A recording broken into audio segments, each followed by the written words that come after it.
ranks 10 recent gameplay mechanics that absolutely blew our minds. Starting off at number 10, it's Angerfoot, the flash kickers. When all you have is a foot, everything's gonna get kicked. That's Angerfoot, a simple game about punting everything in sight with your mighty boot. It's essentially a first-person Hotline Miami where you're busting into rooms, kicking everything in sight, and then desperately trying to survive because one stray hit can mean instant death. It's a very difficult game, even when it's being slightly more forgiving than its inspirations. Like, you can actually absorb a bullet or two before dying, unlike in Hotline Miami, but they do at least give you a few bonuses to make things a little more fair. The great equalizer are unlockable sneakers, which grant various upgrades and improvements to your guy. Most of the kicks do basic stuff like give you more ammo after kicking a guy, or let you revive mid-mission, or something like that. But there's one incredibly wild pair of shoes called the Flash Kickers. They're completely absurd, and I have to highlight them right here. As a mechanic, it's kind of shallow. I mean, you get shoes as you progress through the game with upgrades. Nothing mind-blowing about that. But the variety and shape of the shoes that you eventually start to unlock is what makes this feature so ridiculous. With a name like Flash Kickers, you might assume that you're doing Guile's famous move from Street Fighter, but no, it's more like the bicycle kick from Mortal Kombat.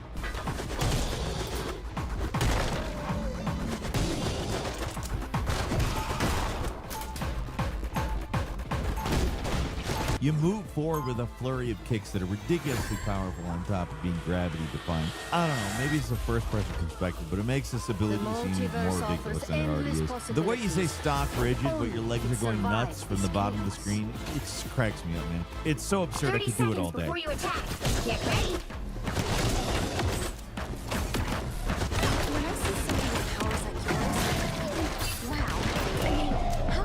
At number 9 is Black Myth Wukong. By the final chapter of Black Myth Wukong, I don't think it's unfair to think that you've seen everything the game has to offer. I mean, for the past 30 or so hours, it's exactly the sort of game you'd expect. Large, mostly linear levels where you're running around on foot, standard Souls game progression, fighting your way to the next bonfire save point, and taking on many bosses that get in the way. It's a formula the game sticks so closely to for the majority of its runtime, and while it does it well, it's nothing we haven't seen before in an action game. Then the final chapter drops, you defeat the first boss in the area, and suddenly you're flying through the air on Monkey King's famous somersault cloud. I'm dead serious that when I say that this new travel mechanic is a new one when I first got it.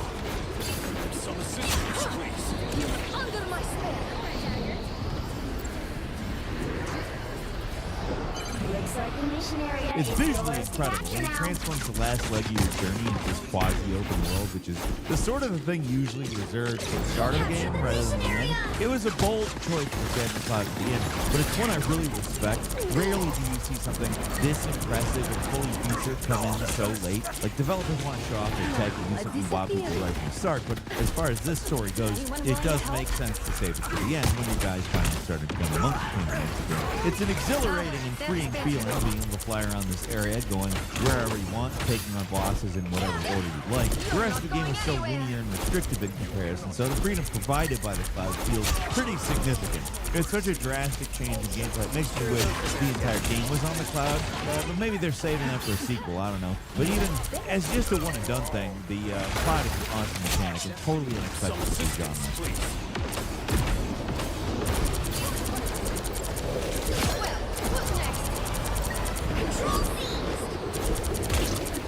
And number 8 is the Plucky Squire, the manipulation power. The Plucky Squire is one of those games that thrives off being private. At first, it seems like your usual storybook-inspired game, sort of like Paper Mario or something, with the story elements are mostly there for flavor. And that's all it was. In this world, it'd still be a pretty impressive game. The art alone is extremely charming. The basic presentation is super appealing. Things get a lot more interesting, though, when you complete the quest early on, encountering the evil sorcerer and easily defeating him. That's when the game reveals its full power as your little guy's ejected out of the picture book and you explore the 3D world outside of the book.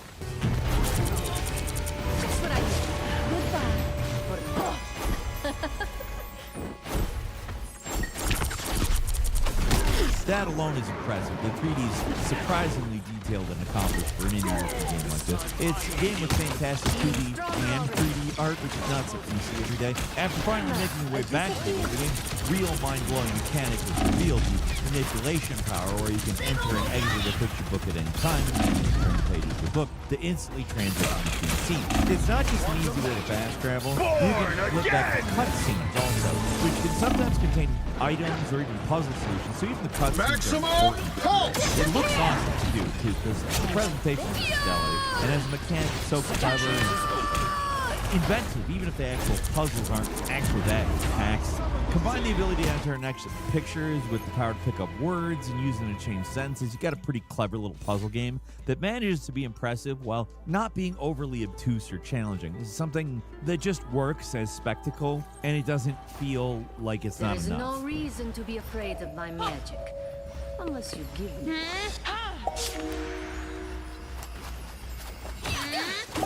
not going anywhere. At number 7 is Split Fiction, the split itself. 30 seconds before you the attack. mechanics of how Get ready. Hazelight Studios manages to seamlessly transition between split screen and single I feel screen a action has kinship always with been you, quietly Neymar. mind-blowing from an The artistic seas and are technical full perspective. of But what's usually darkness so and impressive chaos. about these mechanics is how invisible they usually are. Unless you're really paying attention, you're barely going to notice when the screen combines with Magneto both was screens wise and to makes that offer you a ubiquitous chance to line through the ally center yourself with disappear for Krakoa. certain segments. It's an impressive battle trick, starts but in it's not a 5, flashy one, at least 4, not until the end of 3, Split Fiction, where they decided to 2, flex about as 1. hard as humanly possible, one of the All you need to do is craziest capture the final mission area. sections we've You seen got it? in a game. Just from the word go, the final chapter is amazing. The basic concept of the game is you're bouncing around between fantasy and sci-fi, but here it's both. Sci-fi on one screen, fantasy on the other, and it's all streaming seamlessly. Each version of the And world so is it the same, begins. but different. Certain puzzle solutions can only be seen on one side of the screen, so players have to work together to get through each segment.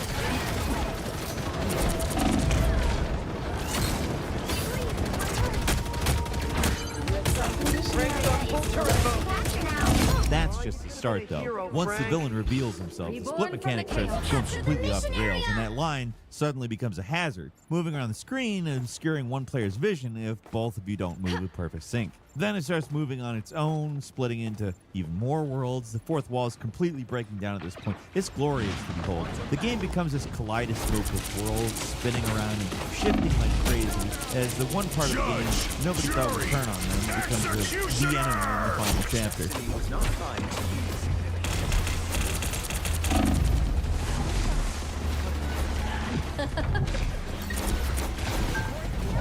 It's not the only crazy fourth wall breaking moment going on in this final battle, but it's the most mind-blowing because who expects the line in the middle of the screen to become a background, right? It's a super impressive sequence that keeps on going, tops itself over and over again. Moving on to number 6, Skin Deep, the explosive deep impression. I don't think I'm stepping on a line saying Skin Deep is an exceptionally weird game. At its most basic level, it's sort of like Void Bastards crossed with like an immersive sim, and also there's cats you have to rescue. The goons you fight off have heads that pop off, and they can float to revive stations, let you grab their heads and flush them down the cliff. It's a weird game.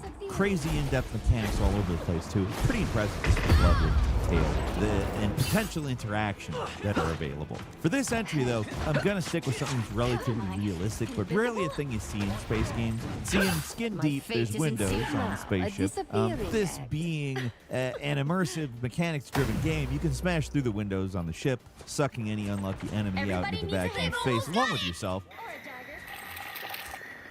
You get a weapon. Rise, my friend. This is real firepower. A disappearing. Thankfully, you don't need a spacesuit. You got this third lung, and you can breathe in space. I think I've made my stance clear on the weirdness in this game. The mechanic is super satisfying, though. It's awesome to hear a room just like breaking music, and it works both ways. In space, you can do it and break the room on the outside, and catch anyone suspecting dope on the other side unawares. You can get trapped in your void or pull a lever and steal the breach immediately and deal with these guys in a different way. There's a lot of different possibilities, like really a lot, but that doesn't make it easy or anything.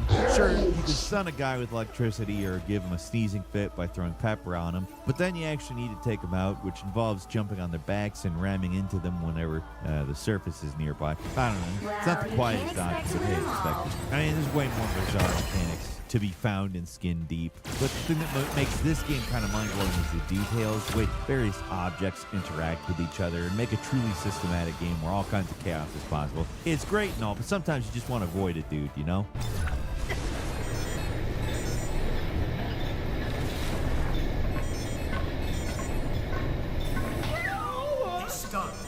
And number 5, it's Tank Pick your Head, the hero. tank Or customizing villain. I'm not mechanic. judging. This epic exclusive roguelike is so far under the radar that I'm not completely sure I didn't imagine it. Seriously, I did actually have to don't double have check to be a this witch to before find the we magic wrote this in up this world. to make sure the But it game's does real. help. That's Epic Store exclusivity for you, by the way. If it's not on Steam, it might as well just not exist. Almost a shame because it's a pretty interesting game with a really impressive central mechanic. So usually in these types of mech or vehicle action games, you customize your ride on a separate screen. You can only do it between missions, and relying on clunky menus to get you through the process. I've watched It's kind of how it entire goes. realities Tried and true consumed method, by chaos. stapler's genre, I won't blah let blah. that happen Tank Head again. manages to innovate its own way 30 with a seconds system before where you you attack. can, whenever Get you want, ready. eject a drone from your tank and use it to explore and gather resources on its own. It's actually a seamless solution for what the usual limitations of a tank game are. And it's sort of a futuristic version of the tank crew I we've think all you seen know in quite movies and enough stuff. about chaos as it is.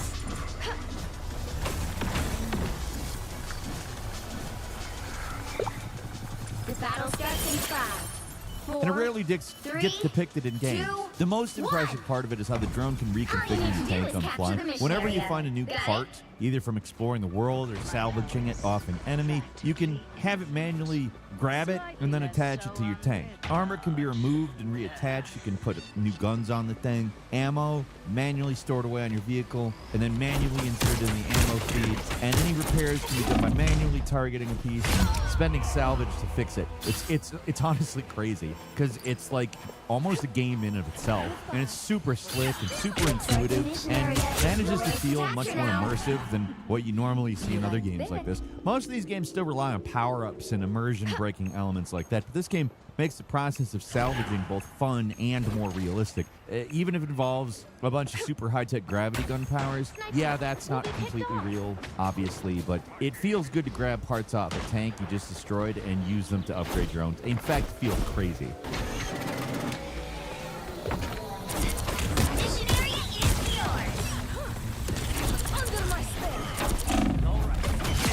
And number 4 is the 100 line, the Last Defense Academy. 100 endings. That's all that really needs to be said here. This game has 100 endings. And it's not like the Nier games where 99% of them are joke endings that don't go anywhere. When we say endings in the 100 line, that means entirely different story paths that often can and will dramatically alter the events of the story, sending it spiraling down new and strange directions that are not hinted at in the other paths. The game is essentially 13 Sentinels of the many insane revelations that are doled out are not from playing different characters, but from pursuing different ending paths. In the vast majority of games, your choices barely matter, but in the 100 line, every major choice that pops up can and will dramatically alter the direction of the story.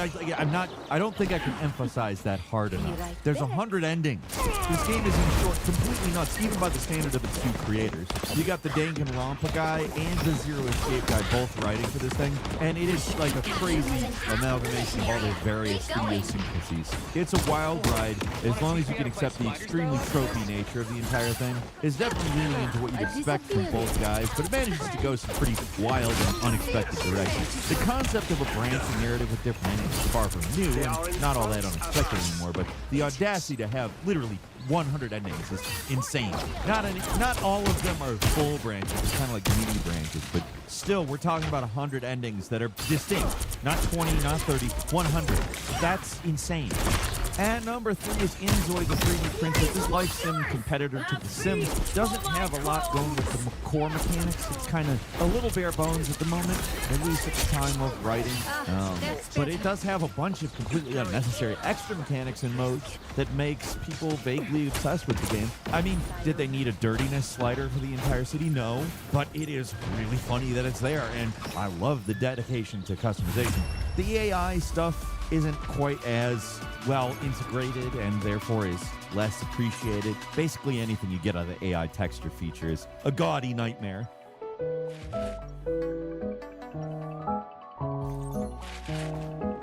There is no reason to be afraid of my magic. Unless else you give. But the mind-blowing thing is the 3D printer. It'll transform any flat image into a 3D model you can insert into the game world. It is, in a word, bizarre, but man, super 30 fun seconds to before you screw attack. around with. Get The ready. results are about what you'd expect for something like this. It basically takes a JPEG and puffs it up like a balloon. The backsides of these things always look wrong for obvious reasons. The game doesn't know what's actually supposed to look like back there, so it just draws up some colored slop to make it look related to the front side of the image. But none of that matters, because being able to take these things is still pretty mind-blowing. It used to be that doing this sort of thing would be a huge pain in the ass, but now it's just done with a few clicks of the button. Sure, it looks a lot worse than if somebody actually carefully modeled and textured something into the game, but it takes seconds. It's one case where mediocre is better, because you're not going to seriously use the feature. Like, you want to make a dumb thing, a bunch of dumb things, in fact, and put it all over the place in the city. For those purposes, passable is all you need. In fact, it's probably better than you need, especially with this bizarre of a game.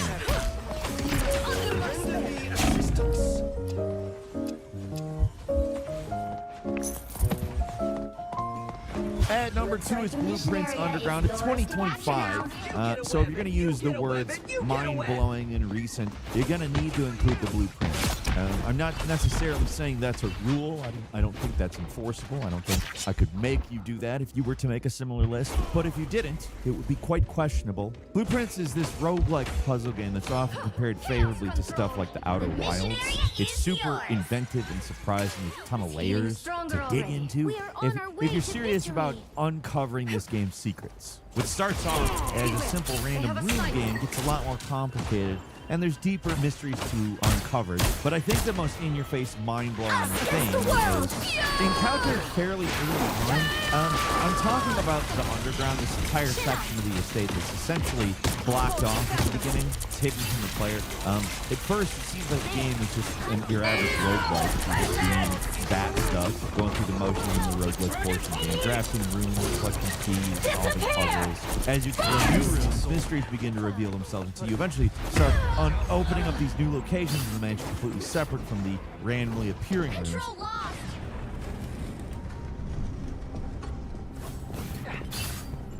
You're mine. This part of the game is not randomized. The underground is always the same, but it's an essential part that you have to reach room 46. It's got its own mysteries and puzzles to solve. The whole segment of the game is mind-blowing because you just don't think it's going to be there. The game's about exploring random rooms, so it's easy to assume that the house is the game, and there isn't this semi-secret second game waiting to be found. So when you open the way, these large rooms of puzzles and mysteries completely disconnect from the mansion's roguelike focus. It's incredible. Honestly, it makes the game feel near infinite when you first find this stuff. The discovery slows down, but the depth of the mystery doesn't. In reality, finding the underground is just scratching the surface of the mind-blowing revelations of Blueprint. There's all the secret of the chess pieces and the rooms, there's a message hidden in the pictures, the clues, and the top-down cipher, blah, blah, blah, list goes on. There's so many things that actually are super essential, but they just seem like pointless details. And while some of those might actually be more impressive when you finally figure them out, the first reveal of the underground is something special. It's the first time you really start to understand just how deep the rabbit hole goes with this game. Captured more than half of the mission area. Keep going. Tremble before fast! Friends, gather around. And at number 1 is turn-based RPG combat with real-time mechanics. The recent Player Obscure Expedition 33 hit it real big with this mechanic. To be completely fair, they didn't invent this wholesale or anything. Elements of it have been around, but you don't see it enough, and you don't see it implemented in a game like this. In Expedition 33, you take turns with your party members and enemies exchanging blows, casting spells, shooting strikes, special attacks, using potions, all your classic JRPG turn-based stuff. Except, in this game, you can't be on autopilot because you need to be dodging or parrying enemy attacks for big bonuses. What we thought would be kind of a QTE type simple system is, by the end of the game, pretty complex and becomes pretty crucial. We don't have enough time to break it all down here in the video, but essentially, if you're good at razor-sharp timing games like Sekiro or something, there's going to be a difference in how well you do at this. It's challenging, it's engaging, it's also a lot of fun. Again, Expedition 33 didn't invent this concept completely, but they implemented it in a really incredibly fun, modern way. Just good stuff all around. And that's all I've got for you today. Leave us a comment. Let us know what you think. If you like this video, click like. If you're not subscribed, now's a great time to do so. We upload brand new videos every day of the week. Best way to see them first is, of course, a subscription. So click subscribe. Don't forget to enable notifications. And as always, we thank you very much for watching this video. I'm Falcon. You can follow me on Twitter at Falcon Hero. We'll see you next time right here on Game. Control lost. As time passes, we expect things to get bigger, better, or at least develop in some way. But there are some things that are going in the wrong direction. Hi folks, it's Falcon, and today on Game Ranks, 10 game features that are evolving backwards. Starting off at number 10, it's Unlockables. Now, lists like this can easily dip into old man yells at cloud territory. Just a bunch of out-of-touch complaining about games these days. So let me just start off by saying that, in general, gaming is better. You could even say it's better than it's ever been. From a technology standpoint, from a variety standpoint, from Enemies a can possibilities become friends, standpoint. There's but just only if we show more our a foes developer respect. can do. There's also so much stuff out there, it's nearly impossible to play all of it. There's so much that for pretty much all of the complaints listed here, you'll be able 30 to come up seconds with a before you counterexample attack. from a Get modern ready. game that didn't evolve backwards. So I want to nip that right in the bud. My I old am edge is sharp. completely aware that there's My stuff that does mind things is sharper. right. That said, video game unlockables seem like they kind of been on a downward decline. What used to be a bunch of bonus material, extra weapons, new costumes, stuff that rewards players for completion and adds replayability to games, it's been replaced with microtransactions and in-game stores. All that stuff that used to be free has been ripped out and sold back to us. All you need to do Ubisoft, is capture the particularly mission bad area. about this. Got it? Take any recent Assassin's Creed game to find a cash shop filled with stuff that older entries would have just had you unlock it by, playing the game that you bought. There are counterexamples. Insomniac's Marvel's Spider-Man gives you a ton of costumes that can all be earned in the game. There are a few pre-order bonuses that's not a perfect counter, but at the same time, they give you a lot for free. Well, maybe not free. Time is money, and you get it with the time. But still, fighting games, however, have really gotten hit hard. Take some of the older Dead or Alive games where you could unlock 7 or 8 costumes for each of the characters with all free, and then look at the most recent game, Dead or Alive 6. You don't even get a fraction of that for free. There's hundreds of other costumes, and you have to pay for them. And that's not even getting into multiplayer games where the battle pass is taken over. There's still the classic unlock track where you get rewards for leveling up, but now you get the privilege of paying to level up. Like it's a better system than loot boxes. Not gonna say it's not. It is. And a lot of these cosmetics probably wouldn't even exist if not for the battle pass. But it's also hard not to look at the state of these games and wonder if it really would be so bad if you could just buy a multiplayer game and play it, without the whole getting nickel and dimed at every single corner approach. It really does feel like that's a de-evolution. So crack that whip. We're going to continue on with number 9, multiplayer modes in single-player games. Do you remember when for a while every single-player game had a packed on multiplayer components? There were a lot of bad ones, but there were a few that were actually pretty fun. Also, they would not exist in today's gaming landscape.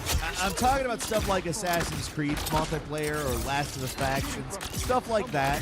Both Last of Us remakes cut factions, even though it was an extremely popular mode for a while. Multiplayer games are just in general struggling at the moment. It seems like for a game to last, it either needs to be small enough to survive on relatively low player counts or be the biggest thing ever. So many multiplayer games have been canceled or had a beta, then get quietly dropped. Not because the game was bad, but because it wouldn't be profitable enough. It's not confirmed, but that's probably what happened to factions. Multiplayer games can't just be fun additions that add some value to the game. They have to be cash cows that will generate infinite wealth forever.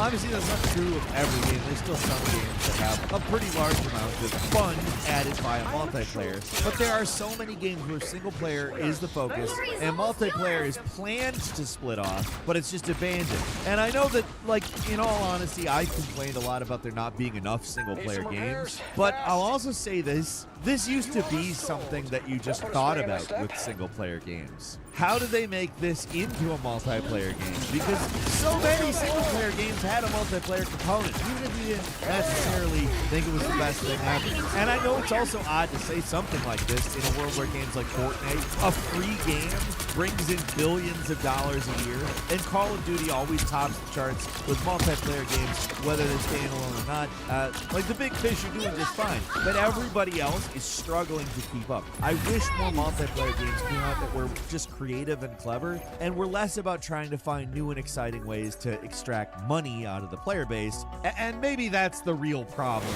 here.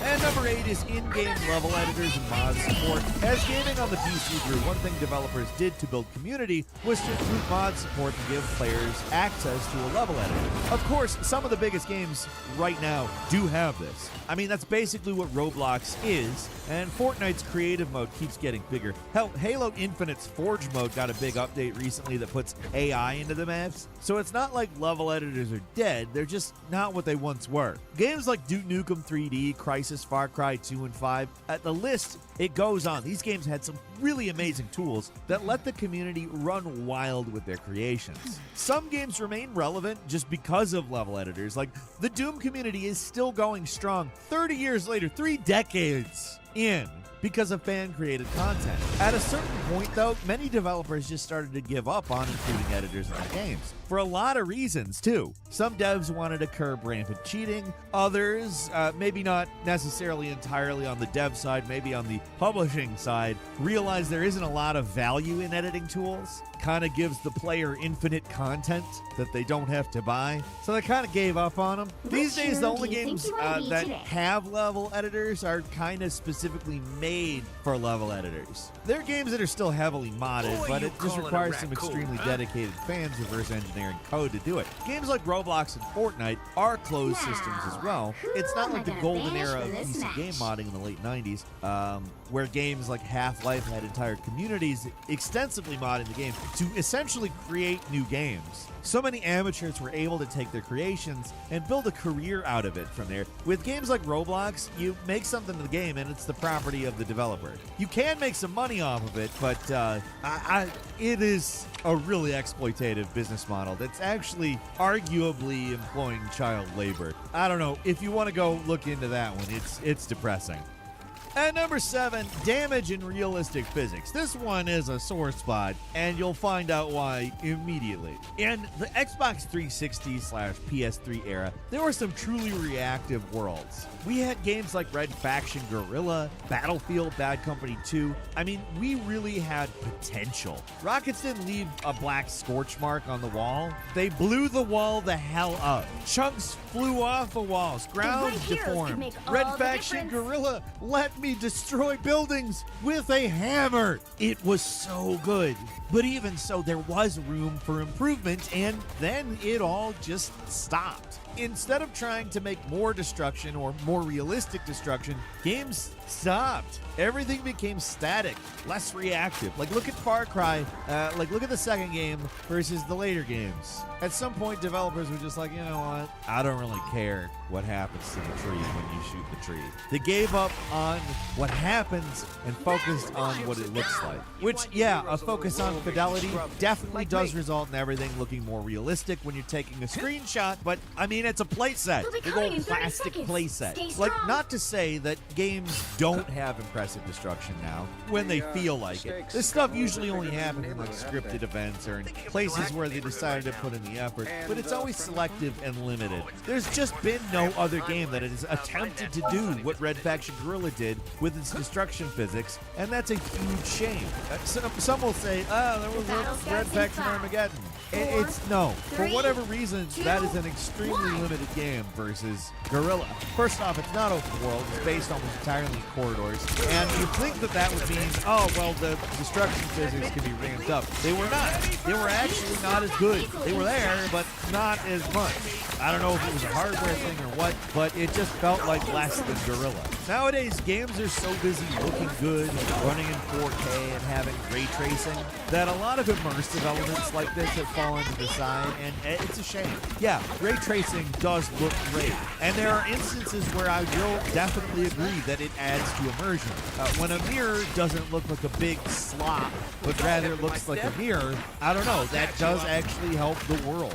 But it's expensive, and destruction clearly is less expensive. They were doing it a long time ago with much worse hardware. And realistic destruction doesn't just look cool, it makes the games that have it way more fun.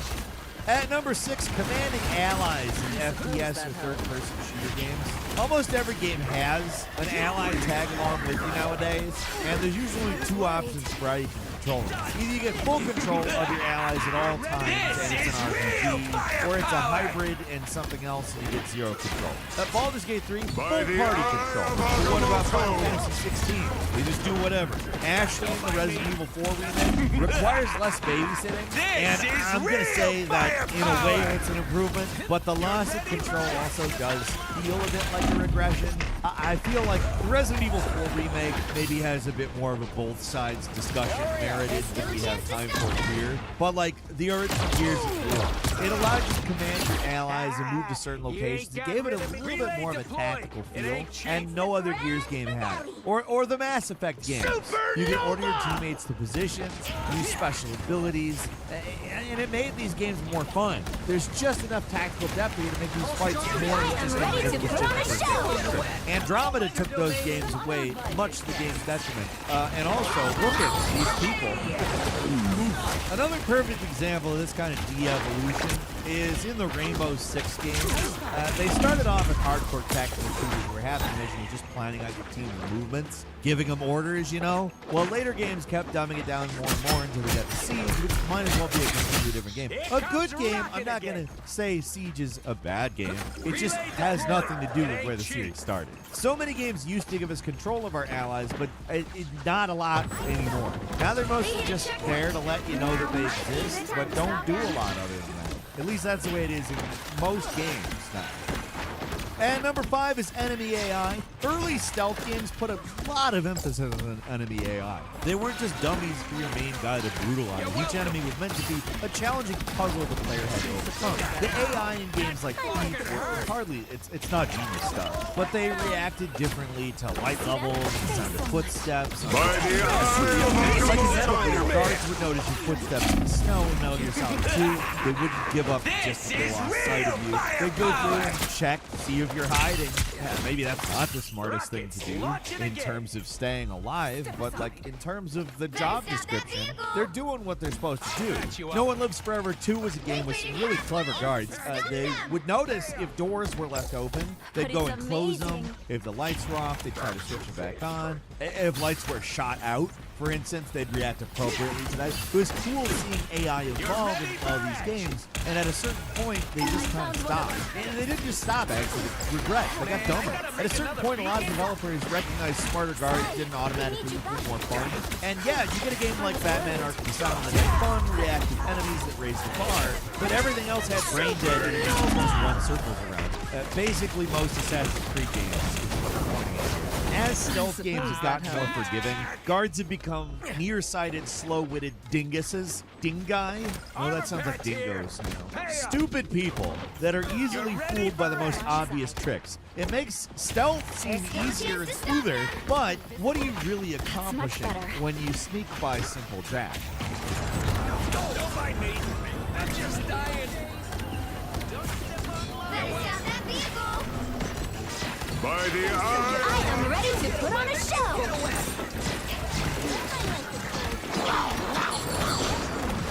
And number 4 is Easter eggs and oddball modes. Gaming used to have all this like nerdy, outcasty type stuff in it, and it's because it used to be for nerds and outcasts. It wasn't quite the billion-dollar industry it is today. That's not a bad thing either. I'm not saying that. I actually like the games made with some consideration for the idea that normal people might play them. But it has taken quite a bit of personality out of a lot of modern games. Now might be the time to stop I was born to change humanity for the better. That time has come. One of my favorite optional modes in games was the Wild Wasteland in Fallout New Vegas. A totally optional perk that you can take at the start of the game. It adds a bunch of jokes, Easter eggs, and weird encounters in the game that aren't normally there. The old Fallout games, too, filled with Easter eggs. In Fallout 2's case, maybe too many of them, but it gave the games a sort of scrappy character that you just don't see nowadays. This willingness to pull back the curtain and make a joke about stuff. Another thing you don't see a lot of anymore is developer rooms, or even developer messages. I guess with the internet making devs more accessible than ever, they don't feel the need to include this sort of thing in their games. But to me, at least, it's kind of a shame that this sort of thing isn't as popular as it used to be. It's nice to be reminded that devs realize it's just a game, especially inside of the game. I don't know. As far as these things go, it's By the eye of whatever Agamotto. Starfield's mostly dry Easter egg, it kind of long to go back to the days of the Wild Wasteland in a Bethesda game. Although that is also an Obsidian game. We don't have to get into how much more I think Obsidian gets Bethesda than Bethesda does yet again. But yeah. And number 3 is graphics settings. I mean, this isn't super fair, but it feels like recent PC games have been not better. It's actually worse. And you'd think tools like DLSS, FSR, and frame generation, frame rates should be overall improving rather than getting worse. But yeah, this isn't everyone, but it does take tools like DLSS as something that could be used to improve frame rate, but isn't a requirement. Developers are kind of using it as a necessary part of getting their games to run at stable frame rates. Sometimes it's worse too. The whole thing is, I don't know. And there's these really bad in-game settings, of course, ray tracing on higher graphical settings, etc., that kind of thing. I don't know. It just feels like lately frame rate and graphic settings got more complicated and yet also limited. It's very frustrating. You'd think now that these importance are common, developers would have this thing figured out, but I mean, we've made videos about that not being true. Search game ranks. I am ready to put on a show. What we're talking about, but even though, like, a lot of the time games are clearly running on superior By the hardware, eye of they're Agamotto. ported in a bad way and do not run well. And it's not because there's a hardware issue, they're just not optimized well. For at least a little while, things like DLSS was a net positive for PC gamers, but lately it feels a bit like an albatross. Developers, I don't want to say are skimping, because a lot of the times it's not really their decision. They're given a certain amount of time in order to complete the task, and optimization ends up kind of falling by the wayside because they can fall back on DLSS. But it's not a silver bullet solution. It's become exceedingly clear that it is not that. Like, also, can we just say, it's not even designed to be a solution at all. It's designed to be a thing that makes games run better on top of already being optimized and running well. It's not good. And number 2 is the camera in RTS or top-down games. It's one of those things that's extremely specific. And maybe I don't know if anyone cares, but seriously, why does every modern RTS feel like a top-down game? It's so close to the ground and you can't zoom out. It's not StarCraft anymore. These are not sprites, they're 3D, and you can move the camera wherever you want, but you also can't. Games like Supreme Commander and World of Conflict solved these problems more than a decade ago. You could By zoom out the eye of Agamotto. had control over how they saw the battlefield, and ultimately that helps you see everything very easily and well. But for some reason, every new game that comes out now wants to be StarCraft 2, which means the camera's locked down for no reason other than it's like that in StarCraft 2. It adds nothing to the experience, and it makes these games more frustrating to play, and it's just a case of follow the leader rather than innovating. I know that's harsh, but it is not so hard to have a functional camera in a top-down game where, to be frank, angle is not something you're really worrying about a lot. It's 2023. I think we can push the camera back a bit. I know everybody wants to be the next pro MLG esports king, but is having the exact same camera as a game from 1995 necessary for that? I don't think it is. Round 2. Never stop fighting for what I believe is right. And finally, at number 1, the interfaces. This is one of the most common complaints I hear about so 30 many games seconds that are before you released attack. lately, the Get ready. menu and interface. You'd think at this point, menus would basically be a solved problem, but it's not even close. Like, Windows has remained basically the same since the mid-90s. You could argue it looks better now, but maybe not as good as it did a couple years ago. But, I mean, if Windows is like that, what hope do video games have? The latest innovation is basically battle starts in Copy 5, Destiny 2, 4, which is basically a 3, PC menu with a 2, cursor that you control with the stick. Aesthetically, it can look okay, but for a lot of players, these are clunky, awkward, crowded, and slow in terms of actual use. And I am very much in that camp.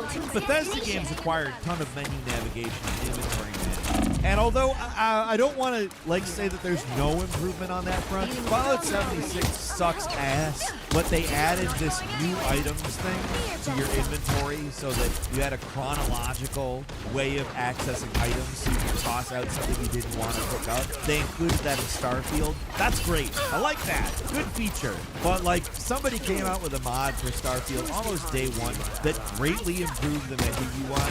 And unsurprisingly, a lot of players swear by it. Why do developers still struggle so much with crafting a usable set of menus? We're talking about AAA game development here.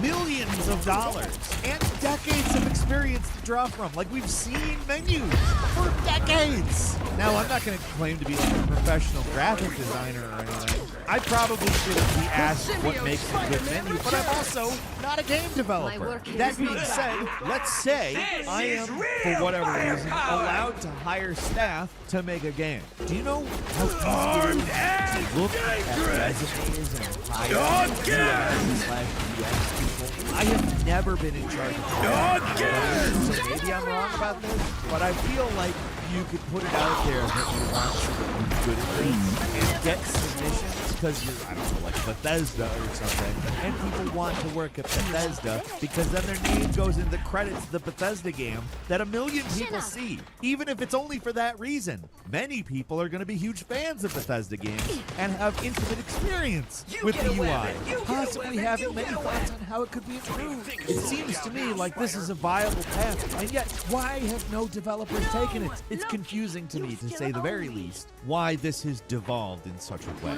But that's all for today. Leave us a comment. Let us know what you think. If you like this video, click like. If you're not subscribed, now's a great time to do so. We upload brand new videos every day of the week. Best way to see it first is, of course, a subscription. So click subscribe. Don't forget to enable notifications. Thank you very much for watching this video. I'm Falcon. You can follow me on Twitter at Falcon Hero. We'll see you next time right here on Game Ranks. I disappeared. Oh, I'm fine, don't worry. Video games often have unspoken rules, sensibilities that people develop over years of playing lots of different types of games. And some of them just throw all of it. Hi folks, it's Falcon, and today on Game Ranks, 10 times games broke all the video game rules.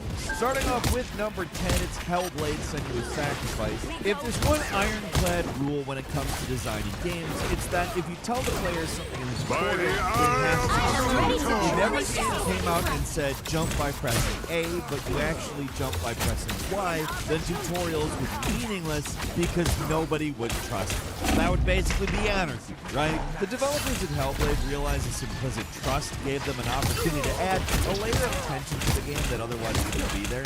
At the start of the game, after dying once in a scripted event, the game tells you more or less that if you die too many times from this point forward, the game will delete your save and you'll have to start over from the beginning. For a lot of people, just the warning was enough to get the line in.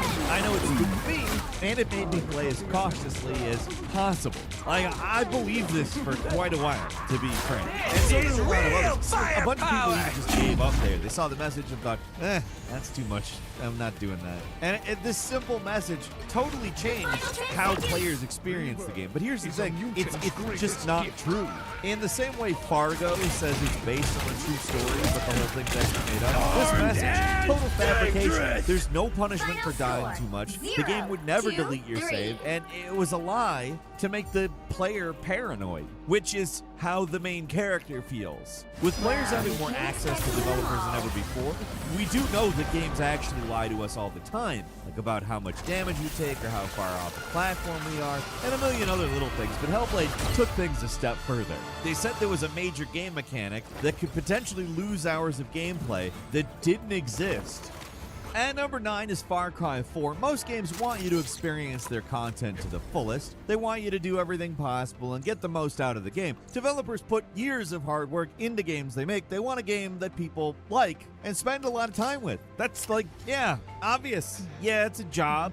People get paid for it, so they do want money, but most people don't want to just make stuff that people hate either. One thing devs just don't want is for players to turn their game on, play it for 15 minutes, and get a satisfying ending. That's what makes Far Cry 4 very different. Even from games that do something similar like Far Cry 5 and 6, in those games it's possible to end the game early, but the ending isn't exactly satisfying. They both imply your work is left unfinished. In Far Cry 4, the first game in the series to pull this trick, it's presented differently. In many ways, the ending, which occurs if you just simply sit and wait in the bad guy Pagan Min's compound for about 15 minutes after he tells you he's got something and he'll be right back. Now, Now, please, who stay am I gonna right here. finish for Enjoy this the crab match? rangoon. Don't move. I will be right back. Yuma, we need to talk. You get an ending. He does come back, and alongside you, he takes you to where you need to go to spread your mother's ashes, which is the goal of the game. Normally, it takes dozens of hours to do, but if you just wait, it's over in less than an hour. What's wild about it is they just give you the twist ending right there. It's a more or less the same ending you get normally, only with a lot less violence and bloodshed. That's what's so rule-breaking about this sequence. It doesn't just drop a joke ending on you or cut to black with some snarky text. The ending you get for finishing the game early is as much a real ending as the one you get after 30 hours. It goes against most game designers' instincts too, but really the ending is triggered before any real gameplay even starts. If you drop $60 to get this game on release day, you're not going to take that ending, take the disc out of the tray and snap it in half. You're probably going to play it again, right? I don't, it's weird, but like you don't get something Pick your particularly hero. different when Or you do. villain. I'm not And number judging. 8, it's Legend of Zelda Breath of the Wild. Been more than half a decade since Breath of the Wild came out, so it's easy to take its innovations for granted, but even this far in the future, many of the things actually do seem kind of sacrilegious towards normal game design principles. Most open world games are highly tutorialized with a long series of missions that get the player accustomed to the gameplay. Breath of the Wild has something kind of like that, but you're free to ignore it, and a lot of players do.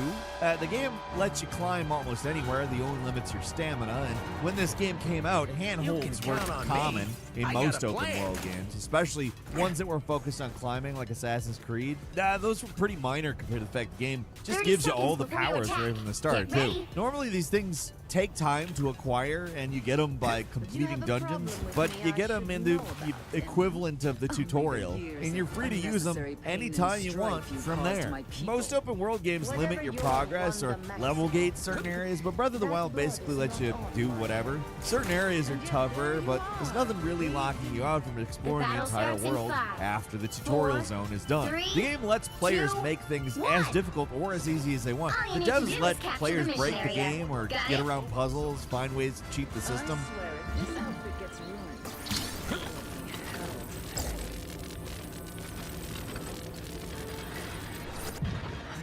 It's mostly completely allowed too. On the other hand, if you want to rush to the ending, the game allows that as well. The game offers a level of freedom that isn't just unusual for a Legend of Zelda game. It's pretty out there for open world games to stop. Even now, few games have managed to capitalize on the opportunities Looks like and the ideas mission this game area is presented. yours to Like capture Tears of now. the Kingdom is kind of it, and it greatly expands it to such a point where it's absurd to think that some other developer will manage what they managed there. And in terms of power, it's on the least powerful mainstream hardware. God, everything about Legend of Zelda, Breath of the Wild, and Tears of the Kingdom, really, it's remarkable. The Zelda series was ultimately really formulaic, and now it's probably one of the most innovative and experimental game series out there. And number 7 is Inscription. In the 2010s, we started seeing more games that could be That's described as trickster games, ones that intentionally deceive the player. Inscription, not the first, but definitely one of the best. What starts off as a pretty standard but pretty fun roguelike card game becomes something much, much more. At first, it starts off with odd details like cards talking to you. Then you notice that you can actually stand up and walk around the cabin and solve puzzles. It seems like that's the whole game, too. Just one small subversion added in a meta-narrative to a roguelike, but it gets a lot more complicated from there. This is Act 1. In the two other major acts, the game completely changes. I'm not just talking about the card game either. I'm talking about the visuals. The story takes a hard turn into something completely different. It's a hell of a ride. Nothing in the game's Steam page or pre-release information hinted that there was anything more to it. The developers sort of bucked the trend that most developers want a player to know what they're getting. These guys, they did not want that. Most of Inscription is hidden up the sleeve. I'm sure there's a lot of people who played this game maybe for multiple hours without realizing there's more to it. Things really start getting wild by the end, too. The game pulls some creative tricks, like reading actual files on your computer to taunt you. They even go so far as to threaten to delete files off your PC. That's something they'd never do, right? They wouldn't actually do it. Of course they wouldn't. But if they did, imagine they did, people would be really pissed off. That's why you don't run games that start throwing you curveballs like that in administrator mode. Don't do that. I don't think that this would do it even with administrator mode, but still. Hey, big warning right here. Phantom Liberty spoilers for this upcoming point. So skip this point if you don't want to be spoiled for that, because we gonna talk specifics. And number 6 is Cyberpunk 2077's Phantom Liberty expansion. You know how video games are supposed to end, right? You attack the floating castle, dethrone the gods, save the world. Not quite over the top in that way in Cyberpunk's case. Just barely, though. The standard ending has you assault Arasaka Tower in a daring raid that cements your status as a Night City legend, whether you live or die. With the Phantom Liberty expansion, there's a completely new ending that can be accessed after finishing the expansion. I assumed it would be like a different contract for the Arasaka Tower assault, but no, it's completely different. Instead of attacking the company in a desperate attempt to cure what the relic in your head Pick is your doing hero. to slowly kill Or you, villain, Solomon I'm not Reed judging. offers a much more mundane solution, surgery. This hemisphere's top surgeons are waiting to help you. It'll work, rest assured. It seems like the whole thing's just more bait hanging in front of you that's going to get pulled away in the last minute. The game is kind of full of attempts to find a cure that end in failure, so what's one more? But no, this actually happens. You get in a helicopter, you say goodbye to Johnny Silverhand, and you wake up in a hospital. What makes this ending so unusual, so rule-breaking, is just how count on me. normal I it got a is. plan. Usually this kind of mundane reality is glossed over in games, and in any other RPG, an ending like this it'd be like a 30 few slides seconds before with you some attack. narration, but Get here ready. it's kind of big. It's over an hour long, and you get to see in precise detail how basically nothing you did or even would have done made a lot of difference, and life goes on. It kind of seems like a cruel joke at first, but it's really not. For a game as over the top as Cyberpunk often is, this ending is really human and relatable. It's hard not to talk about it without spoiling battle starts in everything. 5, In fact, I think we 4, probably spoiled 3, a lot of it by saying the person's 1. cured. But in the world of All you video need to games, do it is feels capture the really mission subversive area. to end your Got it? story in a way that takes away the player's I'd rather make agency, but music somehow than anything is still else. satisfying. And wow, did they do that? Moving on to number 5, it's Shenmue. Well, we're on the topic of mundane Relay things that deployed. seem out of It place ain't in cheap. video games. Shenmue! What makes this game seem so odd compared to other I'll open patch world you up. games is how totally freaking obsessed with the mundane it is. This is an epic revenge story, and it's not about running around kicking ass. It's actually about getting change to put into vending machines that give you a little toy, one of those little bubble things, and collecting them. That fucking hurt. That's better. My good deed for the day. Thanks so much.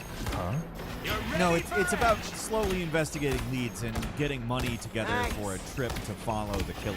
It's the sort of stuff that games don't usually bother with, partly because real life is not the most exciting thing in the world. In this case, I'm not immediately saying all the dull, busy work makes the game better or worse. I'm just saying I'm calling it unique.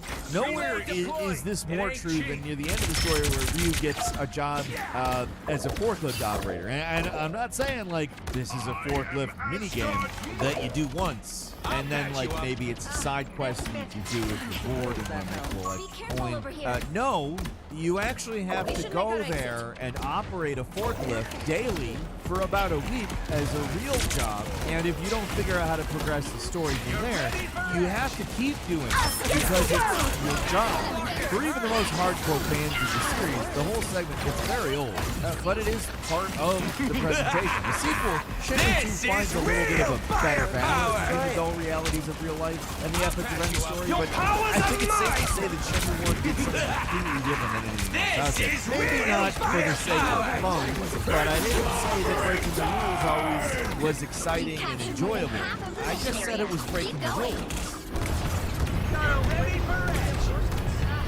Control lost. You get a weapon. You get a weapon.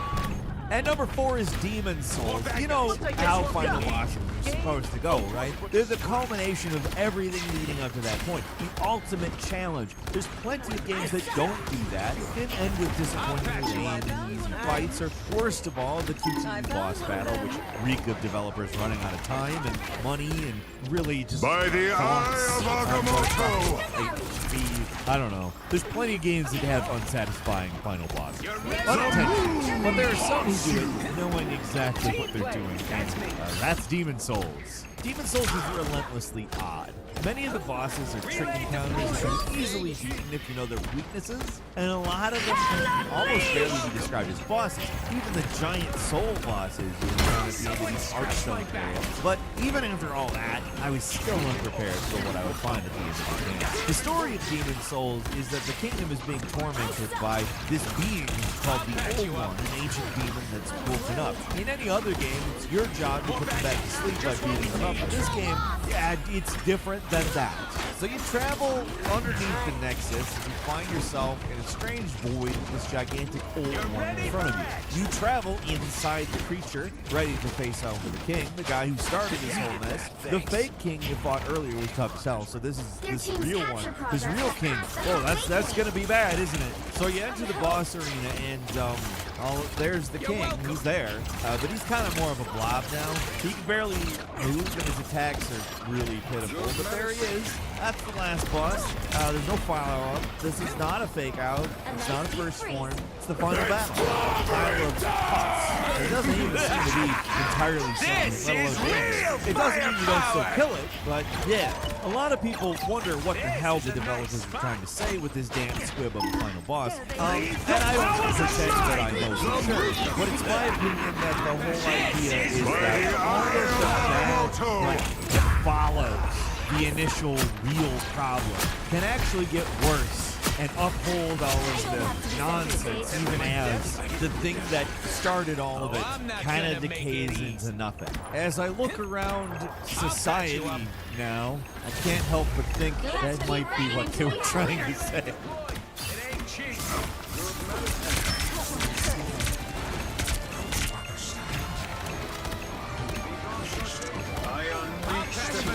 His power.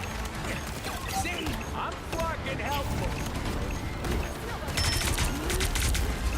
And number 3 is Cruelty Squad. Most video games have their economy based on buying and selling items of fixed value. Cruelty Squad ties the economy to a fairly volatile stock market, where the stock prices swing pretty wildly, as do the prices of organs and fish, other commodities, all swings back and forth in between missions.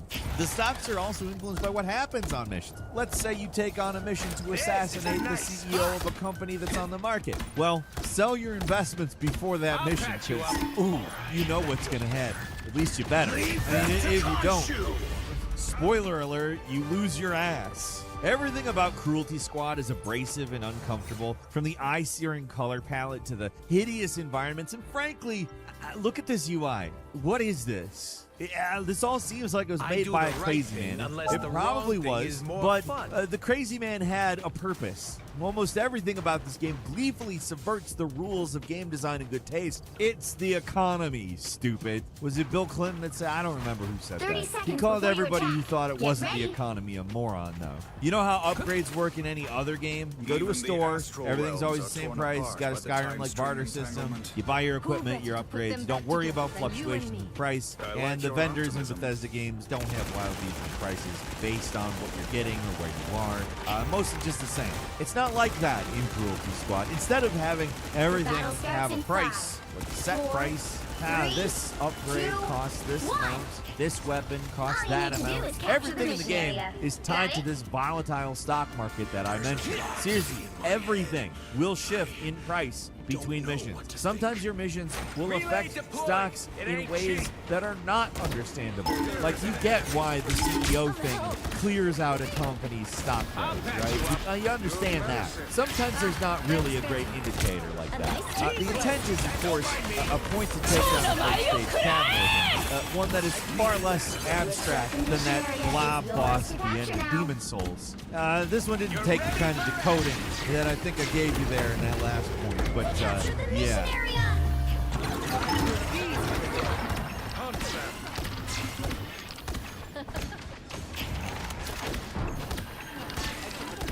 Us against the world! By the Number two eye is of Pizza Town, Agamotto! which is an anti-capitalist. No, I'm kidding. I don't know. Maybe it is. I haven't thought about Pizza Tower enough to give you that kind of thing. But I will say this: one thing I like about games is when they work. I don't want them just shutting down out of nowhere. When I play a game, I would rather it not crash, and I think that that's a rule most developers agree on. I say most because there are a few fiery rebels out there who intentionally trigger crash states in the game. I know Undertale pulls a trick like that, but it's pretty near the end of the game and only under certain circumstances. Pizza Tower is kind of a Sonic cross with Ren and Stimpy, and the main guy is kind of like an ugly Mario. It's one of those rebels. If you sit on the title screen for about 40 seconds without doing anything, the main guy will jump at the screen, scream, and crash the game. It just turns on instantly. That's it. It's one of those tricks only possible in a PC game. If you try to pull this sort of thing on a console, people will be freaking out, Anything could and that's probably why people don't intentionally crash games on purpose. It's probably why it's frowned upon. But there are some weird outliers, and Pizza Tower is, I mean, this isn't the only way. It's a weird cut title, but probably one of the more unique ways, actually. And finally, at number one, Frog Pack. There's inscriptions. It has multiple layers, but at least the top layer actually looks like a real game. And then you've got Frog Factions, a game that looks like nothing. The name, the store page, everything about this one makes it look like a rudimentary math game for elementary school children. And even after playing it for a while, it takes some effort to find the deeper level. And that's the game. When you do finally break through, the joke reveals itself. It's kind of a ridiculous experiment to make a game that is as incoherent and ridiculous as possible.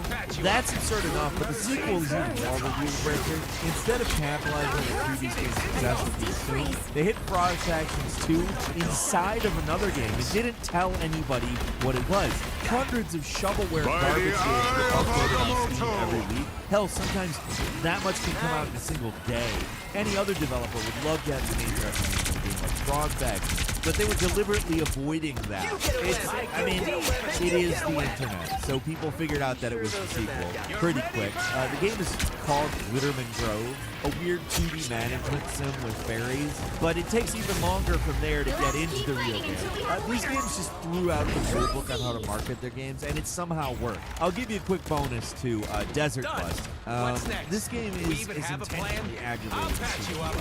Created as part of the compilation Penn and Teller's Smoke and Mirrors, a game that never came out. Desert Bus was literally designed to be miserable. All you do, and I mean all you do, is drive a bus for 8 hours between Tucson, Arizona, and Las Las Vegas, Nevada, real time. Yes, real time. First, the bus, it constantly lists to the right. If you go off the road, the engine stalls. You have to start the whole thing all over again. If you complete the journey, you get 1 point. That's it. You can't pause it. There's almost no scenery. There's no cars on the road. That's it. It's a game intentionally made to be as bad as possible, and it succeeds with flying colors. And that's all for today. Leave us a comment. Let us know what you think. If you like this video, click like. If you're not subscribed, now's a great time to do so. We upload brand new videos every day of the week. The best way to see them first is, of course, a subscription, so click subscribe. Don't forget to enable notifications, and as always, we thank you very much for watching this video. I'm Falcon. You can follow me on Twitter. I'm Falcon Hero. See you next time. Your powers are mine! I am ready to put on a show! Unreal 5 is killing games.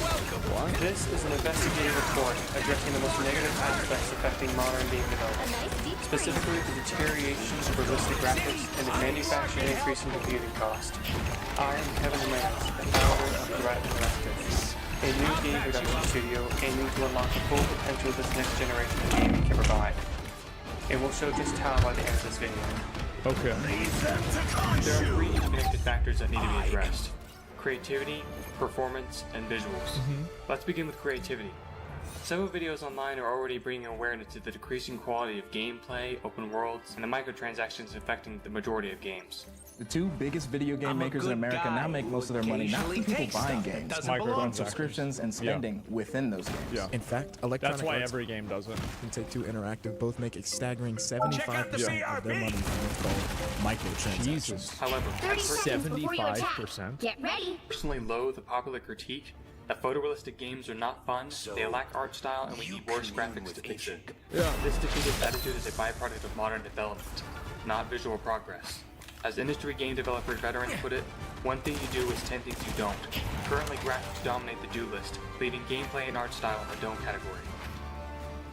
He's Battle completely starts right. in 5, 4, 3. I feel like visuals 2, for games 1. totally take precedent over All you gameplay. need to do is capture the mission area. It's so Got weird it? how somehow with video games, gameplay isn't priority number 1. Where I do not exist. Graphics are currently in a chaotic state, but once the entire development so weird. can easily create highly performant photorealism within their engines, competition can begin to solely focus on art direction and gameplay. Yep. But recent opportunities for outstanding games with captivating stories and incredible gameplay have been tarnished by the next 2 factors.